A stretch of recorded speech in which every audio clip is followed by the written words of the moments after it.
નમસ્કાર વિદ્યાર્થી મિત્રો, વિડીયો જોઈ રહેલા ધોરણ 10ના તમામ વિદ્યાર્થી મિત્રોનું આપણા સૌની આ યુટ્યુબ ચેનલમાં સ્વાગત છે.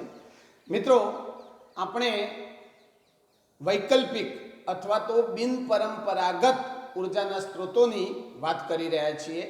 એમાં આપણે 4 પ્રકારના ઉર્જા સ્ત્રોતો ભણવાના છીએ, જેમાંથી એક ઉર્જા સ્ત્રોતની અગાઉના તાસમાં આપણે ચર્ચા કરી હતી, સૌર ઉર્જાની. હવે બાકીના 3 આ તાસમાં આપણે જોવાના છીએ. એક સમુદ્રમાંથી ઉર્જા, પછી ભૂતાપીય ઉર્જાની વાત કરીશું, પછી ન્યુક્લિયર ઉર્જાની વાત કરીશું, અને આ બિનપરંપરાગત ઉર્જા સ્ત્રોતો ઉપર આધારિત પુસ્તકની અંદર પેજ નંબર 253 પર પ્રશ્નો આપેલા છે. એ 4 પ્રશ્નો પણ આપણે સોલ્વ કરીશું. મિત્રો, બિનપરંપરાગત ઉર્જા સ્ત્રોતો હાલ આપણી જે ઉર્જાની જરૂરિયાત છે એમાંથી થોડી જરૂરિયાત પૂરી કરી રહ્યા છે. બાકીની આપણી ઉર્જાની જરૂરિયાતો આપણે પરંપરાગત ઉર્જા સ્ત્રોતોમાંથી પૂર્ણ કરીએ છીએ. પણ આવનારા સમયમાં પરંપરાગત ઉર્જા સ્ત્રોતો ખૂટી જશે ત્યારે આપણી પાસે કોઈ વિકલ્પ નહીં હોય, અને એ વખતે આપણે બિનપરંપરાગત ઉર્જા સ્ત્રોતોનો જ વધુ ઉપયોગ કરતા હશું. હાલના સમયમાં બિનપરંપરાગત ઉર્જા સ્ત્રોતોનો ઉપયોગ ધીમે ધીમે વધી રહ્યો છે, અને આમે આ બિનપરંપરાગત ઉર્જા સ્ત્રોતોનો ઉપયોગ કરવાથી ઘણા પ્રકારના ફાયદા થાય છે. એક તો આ ઉર્જા સ્ત્રોતો પ્રદૂષણ મુક્ત છે, પછી અખૂટ ઉર્જાના સ્ત્રોતો છે, એટલે ગમે તેટલો ઉપયોગ કરો તો ક્યારેય ખૂટવાના નથી, અને લાંબા ગાળે આ ઉર્જા સ્ત્રોતો આપણને કિંમતમાં સસ્તા પણ પડે છે. તો આવા જ ઉર્જા સ્ત્રોતોમાંથી બીજા ઉર્જા સ્ત્રોતની વાત કરીએ છીએ, સમુદ્રમાંથી ઉર્જા. હવે આપણે જોઈએ છીએ કે પૃથ્વી ઉપર 75% ભાગ પાણીનો છે, અને એ બધું પાણી મોટા ભાગનું સમુદ્રમાં આવેલું છે. એ સમુદ્રમાંથી કેવી રીતે ઉર્જા મેળવવી એની વાત આપણે કરવાના છીએ. તો સમુદ્રમાંથી 3 પ્રકારની ઉર્જા મેળવી શકાય છે.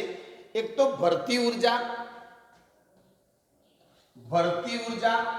જેને અંગ્રેજીમાં ટાઇડલ એનર્જી કહેવાય.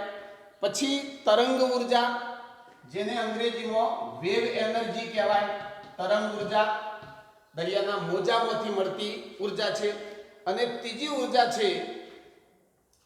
ઉર્જા છે સમુદ્ર તાપીય ઉર્જા, જેને અંગ્રેજીમાં ઓશન થર્મલ એનર્જી કહેવામાં આવે છે. સમુદ્ર તાપીય ઉર્જા, જેને અંગ્રેજીમાં ઓટીઈસી કહેવામાં આવે છે, ઓશન થર્મલ એનર્જી કન્વર્ઝન.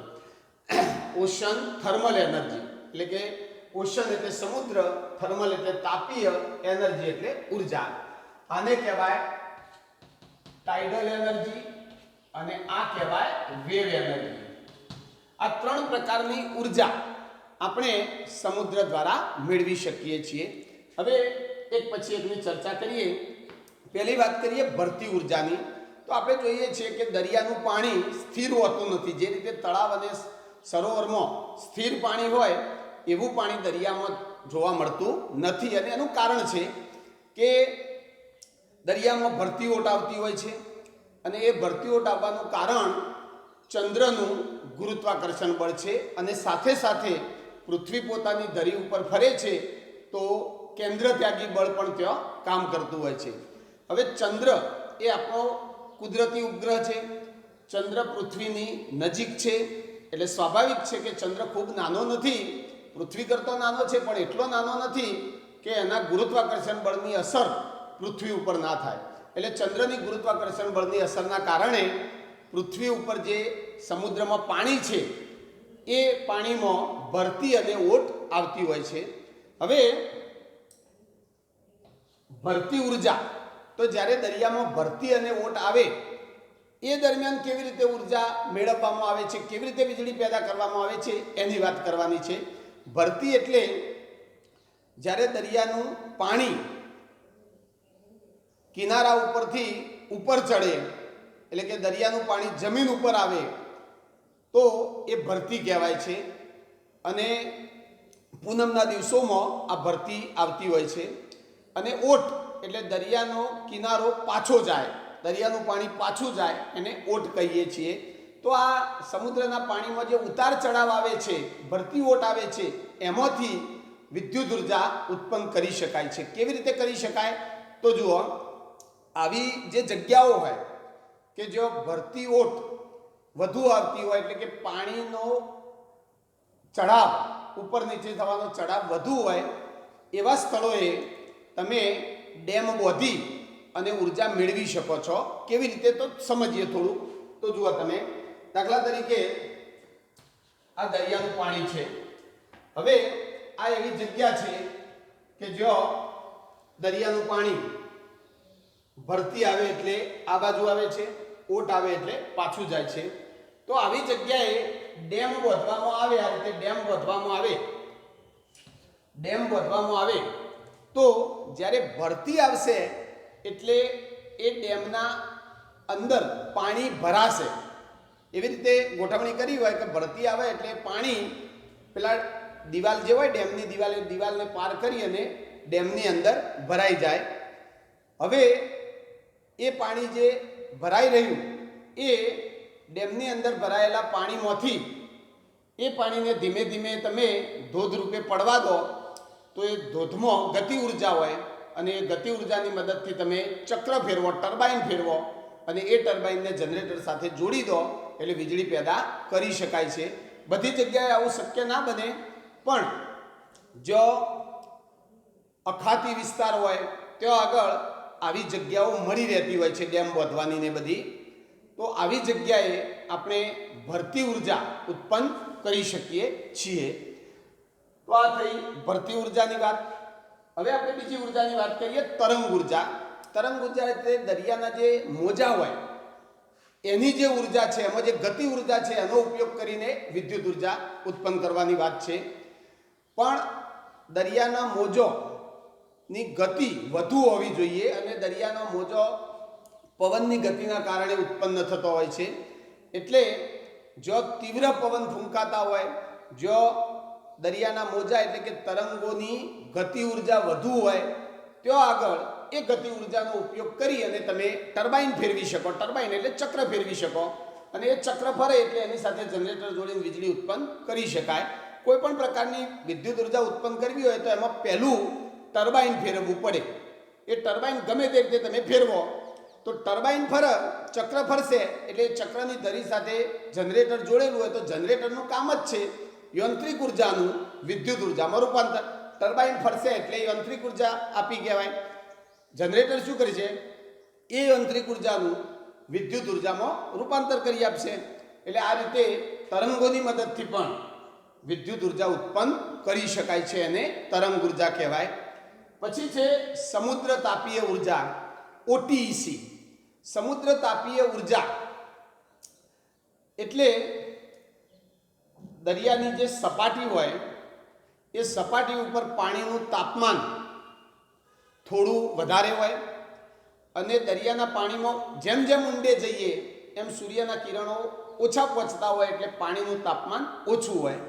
હવે જે સ્થળોએ, જે જગ્યાએ દરિયાની સપાટીનું તાપમાન અને ઊંડાઈએ રહેલા પાણીનું તાપમાન બેના વચ્ચે 20°C વધારે તફાવત હોય, ખાસ આમાં જરૂરી છે કે દરિયાની સપાટીનું તાપમાન અને ઊંડે રહેલા પાણીનું તાપમાન બંને વચ્ચે 20°C જેટલો તફાવત હોય તો એમાંથી ઉર્જા ઉત્પન્ન કરી શકાય છે. અને એ સ્થળ બધી જગ્યાએ ઉપલબ્ધ હોય નહીં. સમજો બરાબર. ધારો કે દરિયાની સપાટી ઉપર પાણી છે, એનું તાપમાન 35°C છે. તો આ સમુદ્ર તાપીય ઉર્જા ઉત્પન્ન કરવા માટે સપાટીનું તાપમાન 35 હોય તો ઊંડાઈએ જે પાણી હોય એનું તાપમાન 15°C હોવું જોઈએ. તો બેના વચ્ચેનો તફાવત 20° જેટલો થઈ જાય. હવે આવા સ્થળો તમને સમુદ્રમાં જ મળશે અને એ પણ વિષુવવૃત્તીય વિસ્તારમાં જ મળશે. કારણ કે વિષુવવૃત્તીય વિસ્તારમાં સૂર્યના સીધા કિરણો પડતા હોય એટલે સપાટીનું તાપમાન વધુ હોય અને નીચે જેમ જઈએ એમ તાપમાન ઘટતું જાય અને આટલું નીચું તાપમાન 20° જેટલું નીચું તાપમાન તમને લગભગ દરિયામાં 2 કિલોમીટર ઊંડાઈએ જાઓ ત્યારે મળી શકે છે. એટલે આ સમુદ્ર તાપીય ઉર્જા ઉત્પન્ન કરવાનો પ્લાન્ટ દરિયામાં ખૂબ ઊંડે, દરિયામાં ખૂબ અંદર નાખવો પડતો હોય છે. અને બધી જગ્યાએ આવા સમુદ્ર તાપીય ઉર્જા ઉત્પન્ન કરવાના સ્થળ પણ ઉપલબ્ધ હોતા નથી. વિષુવવૃત્તીય વિસ્તારમાં આવા સ્થળ મળી રહે અને એ પણ દરિયામાં બહુ ઊંડે જાઓ ત્યારે, કારણ કે દરિયો 2 કિલોમીટર જેટલો ઊંડો હોય, આ 2 કિલોમીટર ઊંડાઈ હોય ત્યારે સપાટીનું તાપમાન અને ઊંડે રહેલા પાણીના તાપમાન વચ્ચે 20°C નો તફાવત જોવા મળી શકે છે. હવે કેવી રીતે ઉર્જા ઉત્પન્ન કરવાની? તો આમાં એમોનિયાનો ઉપયોગ થાય છે. એમોનિયા એક એવું રસાયણ છે, એવો પદાર્થ છે કે જે જલ્દી આ તાપમાનના ગાળામાં એ પ્રવાહીમાંથી બાષ્પમાં રૂપાંતર પામી શકે છે અને ઠંડો પાડવામાં આવે તો બાષ્પનું પ્રવાહીમાં રૂપાંતર થઈ શકે છે. એટલે શું કરવાનું કે એમોનિયા જે હોય એનો ઉપયોગ થાય છે. એમોનિયા જ્યારે ઊંડે જાય, પાઇપલાઇન દ્વારા એમોનિયા જ્યારે 2 કિલોમીટર ઊંડે મોકલીએ ત્યારે ઠંડો પડે એટલે એનું પ્રવાહીમાં રૂપાંતર થાય. પછી એ એમોનિયા કોમ્પ્રેસર દ્વારા ઉપર ચડાવવામાં આવે ત્યારે આટલા તાપમાને એનું વાયુમાં રૂપાંતર થાય અને જ્યારે પ્રવાહીમાંથી વાયુ બને ત્યારે ખૂબ જગ્યા રોકે છે અને દબાણ પણ વધી જાય છે. એ એમોનિયાની બાષ્પ વધુ દબાણ કરતી હોય તો એના માર્ગમાં ટર્બાઇન મૂકી દો એટલે ચક્ર ફરે અને ચક્ર સાથે જનરેટર જોડીને વીજળી ઉત્પન્ન કરી શકાય છે. આવા પ્લાન્ટને ઓટીઈસી પ્લાન્ટ કહેવામાં આવે છે અને આવા પ્લાન્ટ બધી જગ્યાએ સ્થાપી શકાય નહીં અને બહુ વધારે પડતી વિદ્યુત ઉર્જા પણ આવા પ્લાન્ટથી મળી શકતી નથી. પણ ગમે તેવો તો એ એક બિન પરંપરાગત ઉર્જાનો સ્ત્રોત છે. પછી તમને ફોટા બતાવીએ છીએ. આ બધા આ ભણી લઈએ પછી એકવાર બધા ઓરિજિનલ પ્લાન્ટના એના ફોટા આપણે જોવાના છીએ. તો આ વાત થઈ સમુદ્રમાંથી ઉર્જાની. 3 પ્રકારે આપણે સમુદ્રમાંથી ઉર્જા મેળવી શકીએ છીએ. ચલો હવે ત્રીજા બિન પરંપરાગત ઉર્જા સ્ત્રોતની વાત કરીએ. ભૂતાપીય ઉર્જા. ભૂતાપીય ઉર્જા એટલે શું? ભૂતાપીય એટલે ભૂ એટલે પૃથ્વીનું પેટાળ, તાપ એટલે ગરમી. પૃથ્વીના પેટાળમાં આપણે સપાટીથી જેમ જેમ ઊંડે જઈએ એમ પૃથ્વીના પેટાળમાં દાખલ થઈએ એમ ગરમી વધતી જાય છે. કારણ કે પૃથ્વીના પેટાળમાં મેગ્મા, લાવારસ આવેલો હોય છે. આ લાવારસની મદદથી, લાવારસની ગરમીની મદદથી ઉર્જા ઉત્પન્ન કરવામાં આવે અને ભૂતાપીય ઉર્જા કહેવામાં આવે છે. હવે બધી જગ્યાએ સપાટીમાં બધી જગ્યાએ ભૂતાપીય ઉર્જા ઉત્પન્ન કરી શકાય એવી સ્થિતિ હોતી નથી. ભૂતાપીય ઉર્જા ઉત્પન્ન કરવા માટે સૌથી પહેલાં તો તમારી જે સપાટી હોય, પૃથ્વીની સપાટી હોય એના નીચે ગરમ બિંદુઓ હોવા જોઈએ, હોટસ્પોટ હોવા જોઈએ. ગરમ બિંદુ એટલે હોટસ્પોટ. ગરમ બિંદુ કોને કહેવાય એ પહેલાં સમજી લઈએ. હોટસ્પોટ એટલે શું? પૃથ્વીની સપાટીથી ઊંડે ખડકોની પીગળેલી અવસ્થા રચાય છે. જે લાવારસ કહીએ એ લાવારસમાં શું હોય? બધા ખડકો, પથ્થરો પીગળેલા હોય. તો પૃથ્વીની સપાટીની ઊંડે ખડકોની પ્રવાહી અવસ્થા રચાય છે અને આ જે પ્રવાહી અવસ્થા હોય એ જે રચના થઈ હોય પ્રવાહી ખડકોની પીગળેલી લાવા જેવી રચના, એ લાવા જેવી રચના ચોક્કસ વિસ્તારની અંદર ઘેરાઈ ગઈ હોય, એ લાવારસ પૃથ્વીના પેટાળમાં ચોક્કસ વિસ્તારની અંદર અમુક ચોક્કસ જગ્યામાં ઘેરાઈ ગયો હોય તો એવું જે બિંદુ હોય એટલે કે એ જે જગ્યા હોય એને ગરમ બિંદુ કહેવામાં આવે છે, હોટસ્પોટ કહે છે. આવા હોટસ્પોટ હોય ત્યાં જ આ ભૂતાપીય ઉર્જા આપણને પ્રાપ્ત થતી હોય છે. ફરી એકવાર, હોટસ્પોટ એટલે શું? હોટસ્પોટ એટલે પૃથ્વીની સપાટીથી ઊંડે ખડકોની પીગળેલી અવસ્થા રચાય છે અને આ અવસ્થા ચોક્કસ વિસ્તારમાં જ્યારે ઘેરાઈ જાય છે ત્યારે તે જગ્યાને ગરમ બિંદુઓ અથવા તો હોટસ્પોટ કહેવામાં આવે છે. હવે આ હોટસ્પોટની મદદથી કેવી રીતે ઉર્જા ઉત્પન્ન કરવાની? તો આ જે હોટસ્પોટ હોય ત્યાં આગળ તમે ઊંડો ખાડો કરી, ખાડો મતલબ કે ઊંડે એ પાઇપલાઇન દ્વારા એ હોટસ્પોટ સુધી પાણી પહોંચાડો, અંદર પાણી પહોંચાડો તો એ હોટસ્પોટ છે ત્યાં તો ધગધગતો લાવારસ હોય એટલે એ પાણીનું બાષ્પમાં રૂપાંતર થાય અને એ બાષ્પને બીજી પાઇપલાઇન દ્વારા બહાર કાઢવાની અને એ બાષ્પ ફૂલ સ્પીડમાં ગતિ ઉર્જાથી બહાર નીકળતી હોય એના માર્ગમાં તમે ટર્બાઇન મૂકી દો તો એ ટર્બાઇન ગોળ ગોળ ફરશે અને એ ટર્બાઇન સાથે જનરેટર જોડી અને વીજળી ઉત્પન્ન કરી શકાય છે. આ રીતે થોડું સમજો. દાખલા તરીકે આ પૃથ્વીની સપાટી છે, અહીંયા હોટસ્પોટ છે, આ છે ગરમ બિંદુ. હોટસ્પોટ કે જો ધગધગતો લાવારસ છે. હવે તમે પાઇપલાઇન દ્વારા અહીંયાથી પાણી દાખલ કરો. પાઇપલાઇન દ્વારા પાણી દાખલ કરો. એ પાણી જેવું અંદર જશે ગરમ બિંદુઓ પાસે એટલે એનું બાષ્પમાં રૂપાંતર થશે અને એ બાષ્પ બીજી પાઇપલાઇન દ્વારા એવી વ્યવસ્થા ગોઠવેલી હોય કે એ બાષ્પ જે છે એ બીજી પાઇપલાઇન દ્વારા ફૂલ સ્પીડમાં બહાર નીકળતી હોય અને એના માર્ગમાં તમે ચક્ર ગોઠવી દો, ટર્બાઇન મૂકી દો તો એ ટર્બાઇન ગોળ ગોળ ફરશે અને એ ટર્બાઇન સાથે જનરેટર જોડી દઈએ તો વિદ્યુત ઉર્જા આપણને મળતી હોય છે. તો આવી રીતે ઉર્જા ઉત્પન્ન કરીએ એને ભૂતાપીય ઉર્જા કહેવામાં આવે છે. ભૂતાપીય ઉર્જાની વ્યાખ્યા આવી થાય કે ભૂમિમાં ગરમ બિંદુઓના વિસ્તારમાં આ ગરમ બિંદુઓના વિસ્તારમાં બાષ્પ એકત્રિત થાય છે અને એમાંથી જે ઉર્જા ઉત્પન્ન કરવામાં આવે છે એને ભૂતાપીય ઉર્જા કહે છે. તો આ રીતે ભૂતાપીય ઉર્જા ઉત્પન્ન કરી શકાય છે. એનો પણ આપણે ફોટો જોઈએ છીએ. હવે આવા ભૂતાપીય ઉર્જા ઉત્પન્ન કરતા પ્લાન્ટ કઈ કઈ જગ્યાએ આવેલા છે? તો બહુ બધી જગ્યાએ નથી, પણ આવા ભૂતાપીય ઉર્જા ઉત્પન્ન કરતા પ્લાન્ટ એક તો ન્યુઝીલેન્ડની અંદર કાર્યરત છે અને યુએસએ એટલે કે યુનાઇટેડ સ્ટેટ ઓફ અમેરિકાની અંદર આવા પ્લાન્ટ આવેલા છે અને એવા પ્લાન્ટમાંથી વિદ્યુત ઉર્જા ઉત્પન્ન કરવામાં આવે છે. આપણા ભારતમાં પણ આવા હોટસ્પોટ છે, ગરમ બિંદુઓ છે, પણ એમાંથી આપણે વિદ્યુત ઉર્જા ઉત્પન્ન કરતા નથી. તમે કદાચ પ્રવાસમાં ગયા હોય, સૌરાષ્ટ્રના પ્રવાસે, તો તુલસીશ્યામ ખાતે ગરમ પાણીના ઝરા આવેલા છે. એ સિવાય ટીવાટુંબા ઘણી બધી જગ્યાએ ગરમ પાણીના ઝરા આવેલા હોય છે. બસ એ ગરમ પાણીના ઝરા હોય એના નીચે હોટસ્પોટ હોય જ છે અને બારે માસ એ ગરમ પાણીના જરામાં પાણી ગરમ જ રહે છે, વરાળો નીકળતી હોય છે. તો એ પાણી ક્યાંથી ગરમ થાય છે? તો એ પાણીના નીચે હોટસ્પોટ આવેલા હોય અને હોટસ્પોટમાંથી ગરમી એ પાણીને મળતી હોય એટલે પાણી સતત ગરમ રહેતું હોય છે. તો આવા ગરમ બિંદુઓ જો હોય ત્યાં આગળ તમે ભૂતાપીય ઉર્જા ઉત્પન્ન કરી શકો છો. તો આ થઈ ભૂતાપીય ઉર્જાની વાત. બધી નાની નાની ટૂંક નોંધો છે, બે બે ગુણમાં પૂછાય એવી બધી ટૂંક નોંધો છે પરીક્ષા માટે. ચલો હવે વાત કરીએ બિન પરંપરાગત ઉર્જા સ્ત્રોતોમાં ચોથા પ્રકારની ઉર્જા, ન્યુક્લિયર ઉર્જા. ન્યુક્લિયર ઉર્જા છે શું એ સમજીએ પહેલાં તો.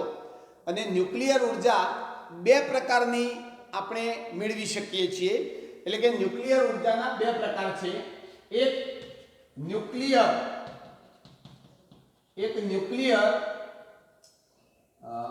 વિખંડન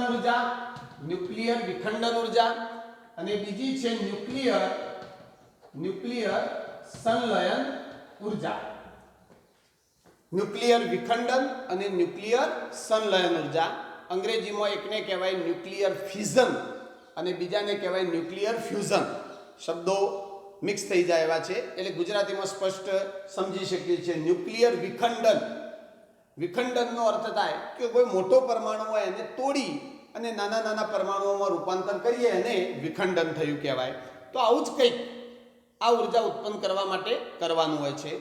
અને ન્યુક્લિયર સંલયનનો મતલબ થાય ભેગું કરવું.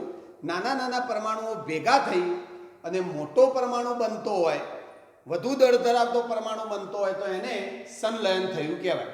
બંને રીતે આ ઉર્જા ઉત્પન્ન થઈ શકે છે અને આવનારા સમયમાં આપણી ઉર્જાની મોટાભાગની જરૂરિયાત આ ઉર્જા દ્વારા પૂરી થવાની છે. એની શરૂઆત પણ થઈ ગઈ છે. મોટા મોટા જે વિકસિત દેશો છે એમાં ન્યુક્લિયર પાવર પ્લાન્ટો ખૂબ વધુ વિદ્યુત ઉર્જા ઉત્પન્ન કરે છે.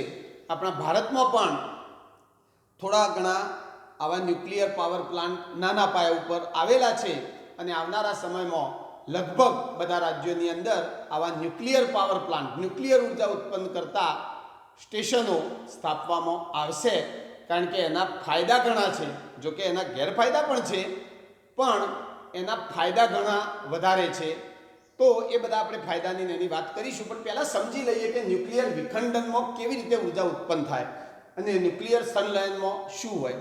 તો જો ન્યુક્લિયર વિખંડનમાં શું હોય કે જે રેડિયો એક્ટિવ તત્વો છે, જેમ કે યુરેનિયમ છે, પ્લુટોનિયમ છે, થોરિયમ છે, આ બધા રેડિયો એક્ટિવ તત્વો છે. આ રેડિયો એક્ટિવ તત્વો ઉપર ન્યુટ્રોન એટલે પરમાણુની અંદર પ્રોટોન, ન્યુટ્રોન, ઇલેક્ટ્રોન હોય, એ ન્યુટ્રોનની વાત છે. તો આવા રેડિયો એક્ટિવ તત્વો ઉપર ન્યુટ્રોનનો મારો ચલાવવામાં આવે તો એ તત્વનું વિખંડન થાય છે. અને વિખંડન થાય એટલે એના બે ભાગ થાય. પાછી વિખંડન પ્રક્રિયા ચાલુ જ રહે છે. એટલે 2 ના 4, 4 ના 8 એમ ઘણા મોટા વિસ્તારની અંદર અણુબોમ્બ ફૂટે એવી સ્થિતિ સર્જાય છે. અણુબોમ્બમાં આ જ હોય, જે પરમાણુ બોમ્બ, અણુબોમ્બ આપણે કહીએ છીએ, જે જાપાનના હિરોશીમા અને નાગાસાકી ઉપર અમેરિકાએ ફેંક્યા હતા, એ અણુબોમ્બમાં ન્યુક્લિયર વિખંડનની પ્રક્રિયા થતી હોય છે. એમાં યુરેનિયમ, થોરિયમ, પ્લુટોનિયમ જેવા તત્વો ઉપર ન્યુટ્રોન નામના કણોનો મારો ચલાવવાનો, જેથી એનું 2 નાના પરમાણુઓમાં વિખંડન થાય. અને આ વિખંડન થાય, એકમાંથી 2 નાના પરમાણુઓ બને, તો એ વખતે બીજા ન્યુટ્રોન પેદા થાય છે. આ ન્યુટ્રોન ફરીથી પાછા એક આને અથડાય એટલે ફરીથી પાછા આ રીતે બીજા નાના આ રીતે પરમાણુ બનતા જાય છે. આ રીતે આખી એક સોકળના જેવી પ્રક્રિયા ચાલે, ચેન રિએક્શન ચાલુ થઈ જાય. અને જે જગ્યાએ અણુબોમ્બ, પરમાણુ બોમ્બ ફૂટ્યો હોય એનાથી ઘણા વિસ્તારની અંદર ઘણો વિસ્તાર કવર કરી લે, એમાં આ વિખંડન પ્રક્રિયા થતી હોય છે. હવે જ્યારે આ તત્વનું વિખંડન થાય ત્યારે પુષ્કળ ઉર્જા ઉત્પન્ન થતી હોય છે. પુષ્કળ ઉર્જા ઉત્પન્ન થાય અને એ ઉર્જાની મદદથી જો તમે એને નિયંત્રિત કરો તો એ ઉર્જાની મદદથી તમે ટર્બાઇન ફેરવી શકો, એટલે કે પાણી ગરમ કરી શકો અને પાણીની વરાળ બનાવી શકો. અને એ પાણીની વરાળથી ટર્બાઇન ફેરવી શકો અને એ ટર્બાઇન સાથે જનરેટર જોડી અને વીજળી પેદા કરી શકાય છે. બહુ સારી રીતે પ્રદૂષણ મુક્ત ઉર્જા તમે મેળવી શકો છો. તો આવી ન્યુક્લિયર વિખંડનની પ્રક્રિયા હોય, પણ બધું નિયંત્રિત કરવું પડે. નહીં તો જો નિયંત્રિત ના કરીએ તો એક પરમાણુ બોમ્બ ફૂટે એવી સ્થિતિ સર્જાય અને બહુ મોટા પાયા ઉપર જાનહાનિ થાય અને ઘણા વર્ષો સુધી એનો પરિણામ ત્યાં આસપાસ રહેતા લોકોને ભોગવવા પડે છે. એટલે બહુ સાવચેતીપૂર્વક આ વિખંડનની પ્રક્રિયા રિએક્ટરની અંદર, ન્યુક્લિયર રિએક્ટરો એમાં કરવામાં આવતી હોય છે. તો આ થઈ વિખંડનની વાત. હવે આવા ન્યુક્લિયર પાવર સ્ટેશનો ઘણી બધી જગ્યાએ છે અને એમાં જો અકસ્માત થાય, ક્યારેક એ વિખંડનની પ્રક્રિયા નિયંત્રિત ના રહે અને જો અકસ્માત થાય, આખો બ્લાસ્ટ થાય, રિએક્ટર ફાટી જાય તો બહુ મોટી જાનહાનિ થાય છે. આવું બનેલું છે. અમેરિકાની અંદર 3 માઇલ આઇલેન્ડ છે, ત્યાં આવો પ્લાન્ટ હતો જે ભૂતકાળમાં આ રીતે દુર્ઘટના સર્જાઈ હતી. પછી રશિયાની અંદર ચાર્નોબિલ ખાતે આવો ન્યુક્લિયર પાવર પ્લાન્ટ ફાટેલો છે. થોડા વર્ષો પહેલાં જાપાનના દરિયા કિનારે ફુકુશીમા નામના સ્થળે પણ આવો ન્યુક્લિયર પાવર પ્લાન્ટ છે, એમાં બ્લાસ્ટ થયેલો છે. તો અને આવા જ્યારે ન્યુક્લિયર પાવર પ્લાન્ટમાં બ્લાસ્ટ થાય ત્યારે જે જગ્યાએ આ ધડાકો થયો હોય એનાથી 30 કિલોમીટરની ત્રિજ્યામાં ત્યાં જવાય પણ નહીં, કારણ કે એ રેડિયો એક્ટિવ તત્વોની હાનિકારક અસરો ત્યાં જોવા મળતી હોય છે. એટલે આખો વિસ્તાર ખાલી કરી દેવો પડે, બહુ મોટી જાનહાનિ થતી હોય છે. એક અણુબોમ્બ ફૂટે એવી સ્થિતિ સર્જાય છે. એટલે બહુ સાવચેતીપૂર્વક આ ન્યુક્લિયર વિખંડન પ્રક્રિયાને નિયંત્રિત કરી અને એમાંથી ઉર્જા મેળવવામાં આવતી હોય છે. અને આ ઉર્જા જે મળે છે એ આઈન્સ્ટાઈનના સૂત્ર પ્રમાણે ગણી પણ શકાય છે. આઈન્સ્ટાઈનનું સૂત્ર છે E = mc². E = mc². E એટલે એનર્જી, ઉર્જા. આ વિખંડન પ્રક્રિયામાં કેટલી ઉર્જા ઉત્પન્ન થઈ એ તમે ગણી શકો. E mc².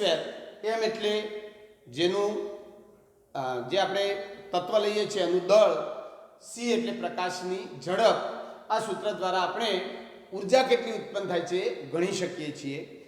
હવે આ ન્યુક્લિયર વિખંડન ઉર્જાના ભય સ્થાનો કયા છે?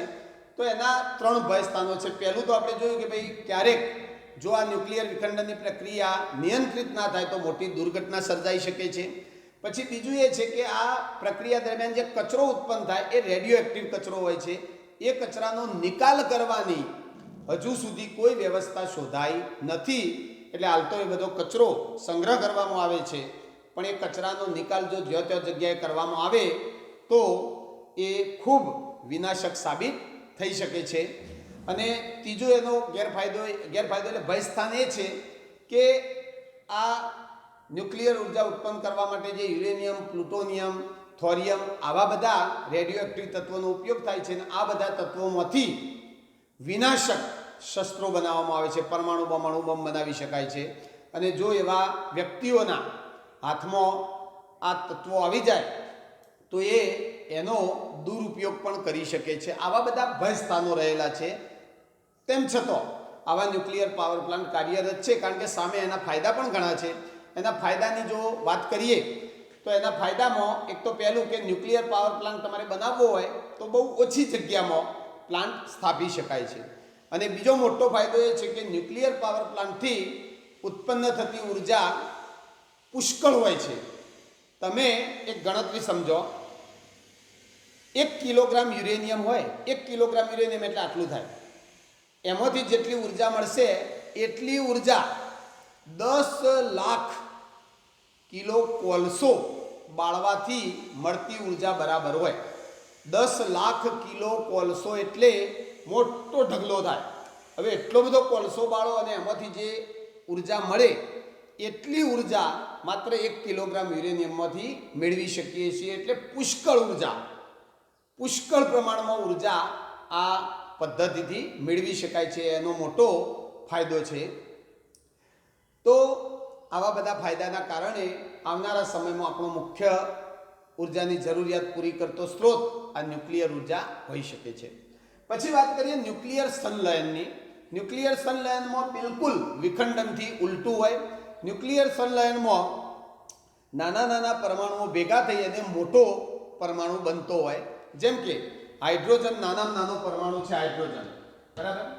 હવે હાઇડ્રોજનના 2 પરમાણુ ભેગા થાય, ચલો હાઇડ્રોજનના 2 પરમાણુ ભેગા થાય તો એમાંથી એક મોટો હિલિયમનો અણુ બનતો હોય છે.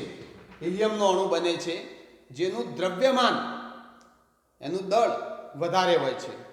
તો આ રીતે પરમાણુઓ ભેગા કરી, ઓછા દ્રવ્યમાનવાળા પરમાણુઓ ભેગા કરીને મોટો પરમાણુ બનાવવામાં આવે તો એ દરમિયાન પણ ઉર્જા ઉત્પન્ન થતી હોય છે. અને એને આ ન્યુક્લિયર સંલયન ઉર્જા કહેવામાં આવતી હોય છે. અને આ ઉર્જા કેટલી ઉત્પન્ન થશે એ આઈન્સ્ટાઈનના સૂત્ર E=mc² ની મદદથી ગણતરી કરી શકાય છે. જો સમજાવું તમને કે આ કેવી રીતે ઉર્જા ઉત્પન્ન થાય છે, એના સૂત્ર કેવી રીતે વાપરવાનું, એક સાદા ઉદાહરણથી સમજીએ આપણે. દાખલા તરીકે ચલો, તમારી પાસે કાગળ છે, કાગળને આપણે સળગાવવાના છીએ. કાગળ છે, હવે એ કાગળનું વજન છે 10 ગ્રામ. સમજી લો કે આ કાગળ છે જેનું વજન છે 10 ગ્રામ, બરાબર. ચલો આપણે કાગળને સળગાવીએ છીએ. હવે કાગળને સળગાવીએ એટલે શું બનશે? તો એક તો ધુમાડો ઉત્પન્ન થશે અને બીજી રાખ બનશે. એટલે કે કાગળને સળગાવ્યા પછી એમાંથી ધુમાડો ઉત્પન્ન થયો અને બીજી બધી રાખ. આ 2 જ વસ્તુ બનશે, ત્રીજી વસ્તુ બનશે નહીં. 2 જ વસ્તુ બનશે. ચલો હવે તમે બધો ધુમાડો જે ઉત્પન્ન થયો બધો એકઠો કરી લીધો, રાખ એકઠી કરી લીધી, બેનું વજન કર્યું અને એ બેનું વજન થયું 7 ગ્રામ. તો હવે ગણિતની રીતે હિસાબ મેળવી જુઓ. તમારો કાગળ હતો 10 ગ્રામનો, તો એને સળગાવ્યા પછી 10 ગ્રામ તો થવું જોઈએ ને, પણ એના બદલે 7 ગ્રામ થયું. આ ધુમાડો રખ્યા, જે કંઈ કાગળ સળગાવતો ઉત્પન્ન થયું બધું ભેગું કરી અને વજન કર્યું તો 7 ગ્રામ થયું. તો 3 ગ્રામ વજન ગયું. કયો? જે 3 ગ્રામ વજન દળ અદૃશ્ય થઈ ગયું એનું શું? હિસાબ તો મળવો જોઈએ. તો એનું શું થાય? ઉર્જામાં રૂપાંતર થાય.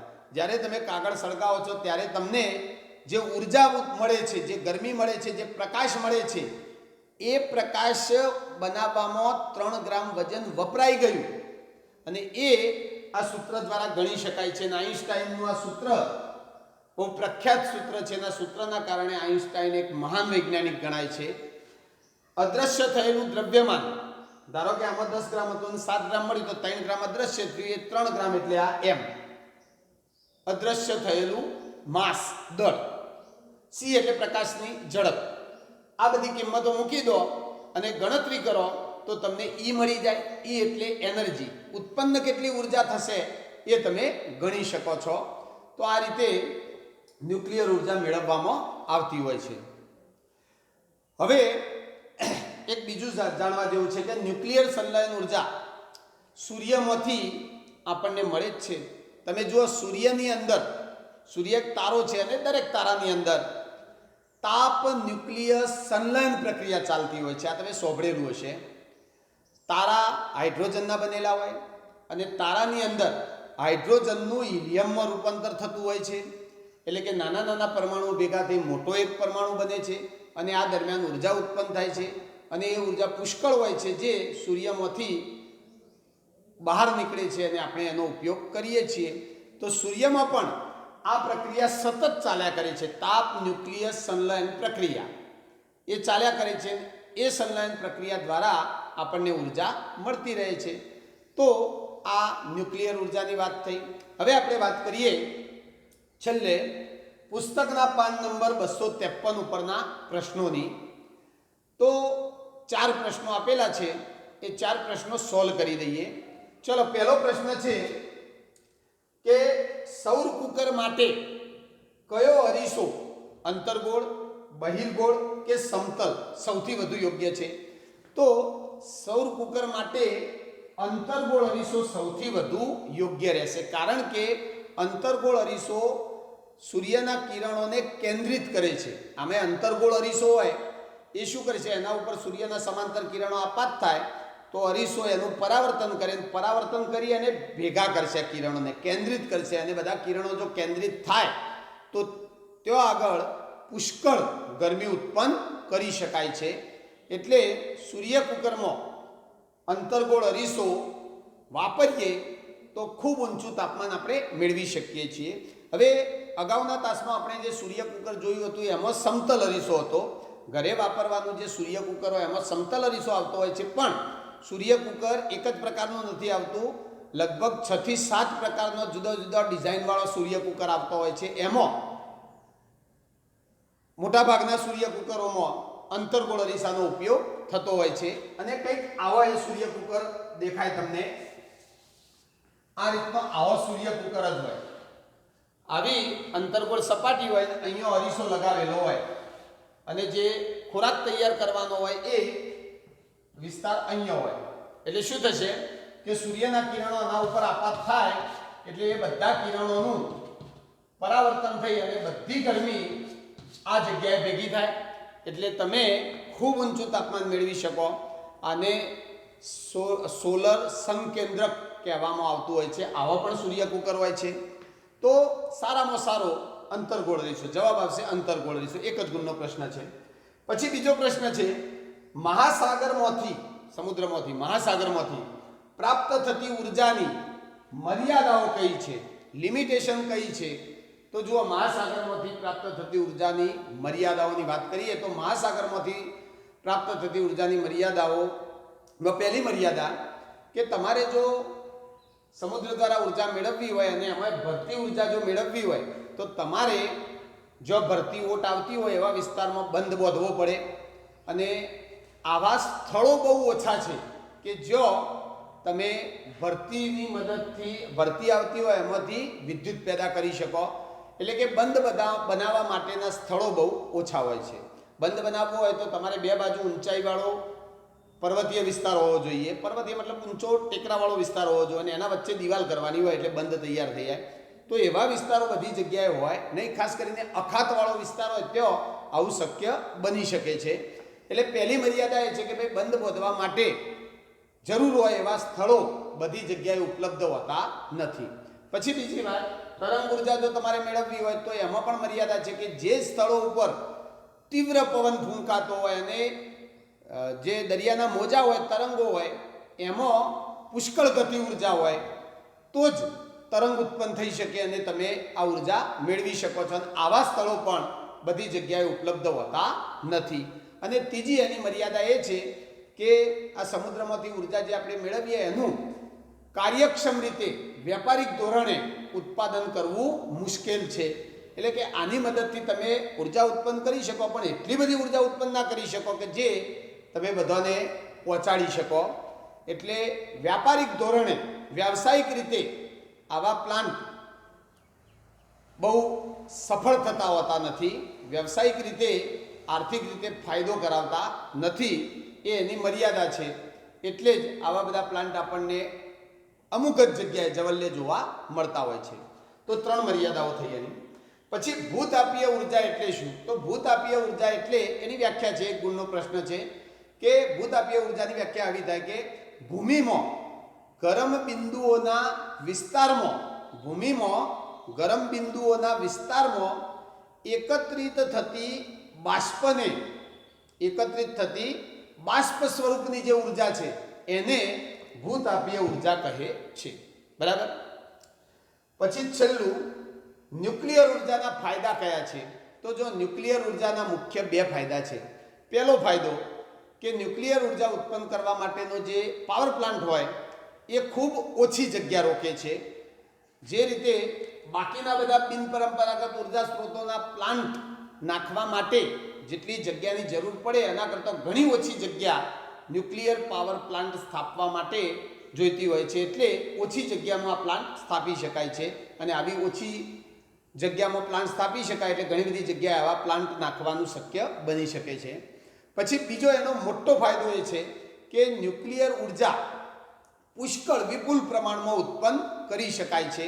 તમને હમણાં જ કહ્યું કે 1 કિલોગ્રામ ન્યુક્લિયર પદાર્થો, યુરેનિયમ, રેડિયમ, થોરિયમ જેવો, પ્લુટોનિયમ, આ બધા પદાર્થોમાંથી કોઈ એક લઈએ તો 1 કિલોગ્રામ જેટલો આવો ન્યુક્લિયર પદાર્થ હોય એમાંથી 10 મિલિયન એટલે 10 લાખ કરતો પણ વધુ, 10 મિલિયન એટલે તો 10 ના પાછળ 6 મીંડો થાય, આટલી વધુ ઉર્જા, એટલે કે સમજો 1 કિલોગ્રામ યુરેનિયમમાંથી મળતી ઉર્જા 10 લાખ ટન કોલસા અથવા 10 લાખ કરતો પણ વધુ કિલોગ્રામમાં જોઈએ તો 10 લાખ કરતો પણ વધુ કિલોગ્રામ કોલસો બાળીએ ત્યારે જે ઉર્જા ઉત્પન્ન થાય એટલી ઉર્જા માત્ર 1 કિલોગ્રામ યુરેનિયમમાંથી મેળવી શકીએ છીએ. એટલે બીજા બધા બિનપરંપરાગત ઉર્જા સ્ત્રોતોમાંથી મળતી ઉર્જા કરતો અનેક ગણી વધુ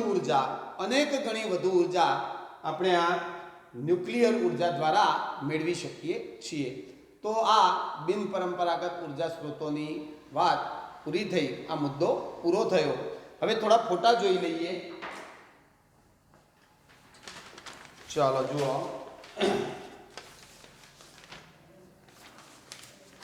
ચલો, આ છે OTEC, ocean thermal energy plant. આ OTEC પ્લાન્ટમાં તમે જુઓ, આ દરિયાની સપાટી છે, ઓશિયન સરફેસ લખેલું છે. દરિયાની સપાટી ઉપર તાપમાન અને અંદર રહેલા પાણીનું તાપમાન બેના વચ્ચે 20°C નો તફાવત હોવો જરૂરી છે. અને આ રીતે ઉપરથી એમોનિયા આવશે, આમાં એમોનિયા લખેલું છે. એમોનિયા પ્રવાહી સ્વરૂપમાં દાખલ કરવામાં આવે. એ એમોનિયાનું પછી બાષ્પમાં રૂપાંતર થાય અને નીચે પ્રવાહી અવસ્થા હોય, ઉપર ચડશે એમ બાષ્પમાં રૂપાંતર થશે. અને એ બાષ્પથી આ ટર્બાઇન ફેરવવાનું અને ટર્બાઇન સાથે જનરેટર જોડી અને વીજળી ઉત્પન્ન કરી શકાય છે. આને OTEC એટલે કે સમુદ્ર તાપીય ઉર્જાનો પ્લાન્ટ કહેવાય. પછી આ છે સમુદ્રના મોજામાંથી તરંગ ઉર્જા ઉત્પન્ન કરવાની વાત છે. તો આમાં તમે જોઈ શકો છો કે અહીંયા આ દરિયાની અંદર એક પાવર પ્લાન્ટ બનાવેલો છે, જેમાં આ દરિયાનું પાણી છે અને એ દરિયાના મોજાની જે ગતિ ઉર્જા હોય એની મદદથી આ ચક્રો ફેરવવામાં આવે છે. અને ચક્ર ફરશે એટલે એની સાથે જનરેટર જોડી અને વીજળી ઉત્પન્ન કરી શકાય છે. પછી આ છે ભૂતાપીય ઉર્જા. ભૂતાપીય ઉર્જામાં આ હોટસ્પોટ છે, આને હોટસ્પોટ કહેવાય. આ ઘેરા લાલ રંગનું દેખાય છે એ હોટસ્પોટ છે. હોટસ્પોટ વાળા વિસ્તારમાં પાણીનું બાષ્પમાં રૂપાંતર કરી અને વિદ્યુત ઉર્જા મેળવી શકાય છે. અને આ ગરમ પાણીના ઝરા છે. આ તુલસી શ્યામનો ફોટો છે.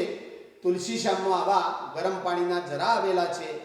એની નીચે હોટસ્પોટ આવેલો છે અને એના કારણે જ આ પાણી 12 માસ સતત ગરમ રહેતું હોય છે. પછી બીજો એક ફોટો જોઈએ ન્યુક્લિયર પાવર પ્લાન્ટનો.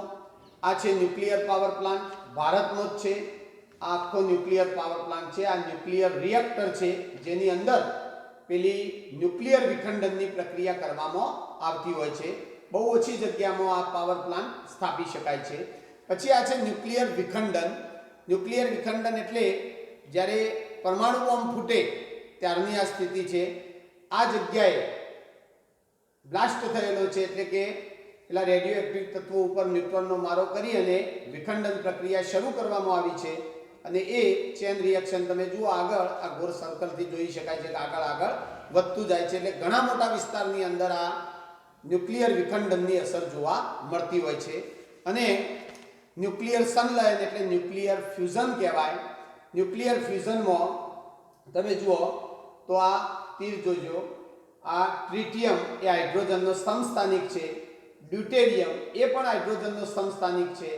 એને ભેગા કરી અને એમાંથી હિલિયમ બને છે અને ન્યુટ્રોન ઉત્પન્ન થતો હોય છે અને સાથે સાથે ઉર્જા ઉત્પન્ન થાય છે. આ 2 તીર આમ જાય છે, 3 તીર બહાર નીકળે છે. એટલે આ ટ્રિટિયમ અને ડ્યુટેરિયમના પરમાણુઓ ભેગા મળી ફ્યુઝન પ્રક્રિયા દ્વારા મોટો અણુ બનાવે છે અને મોટો અણુ બને એની સાથે સાથે ઉર્જા ઉત્પન્ન થાય છે. અને આ ઉર્જા પણ ઘણી વધારે હોય છે. સૂર્યમાં આ જ પ્રક્રિયા ચાલતી હોય છે. હાઇડ્રોજન ભેગા થઈ અને હિલિયમ બનતું હોય છે. તો આ બિન પરંપરાગત અથવા તો વૈકલ્પિક ઉર્જાના સ્ત્રોતોની વાત કરી. સ્ક્રીનશોટ લઈ લેજો જરૂર હોય તો.